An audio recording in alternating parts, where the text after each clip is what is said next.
जय जगन्नाथ। गुरु किपरि होइथिबे?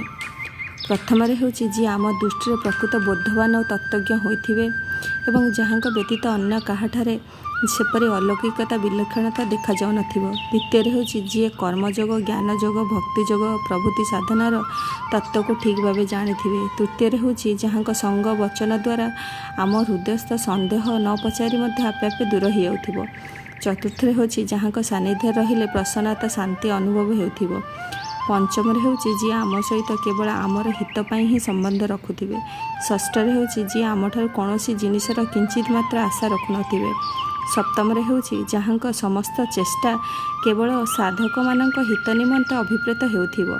अष्टम होछि जहाँक सानिध्य रहिले उद्देश्य आमको आमर उत्कंठा स्वाभाविक भाव बुद्धि पाउथिबो। नवम होछि जहाँक संग दर्शन संभाषण स्मरण इत्यादि द्वारा आमर दुर्गुण दुराचार दूरीभूत होई आम हृदय स्वाभाविक भाव सद्गुण और सदुपचार रूपक दैवी संपत्ति स्थान पाउथिबो। कौन ठीक कहिला?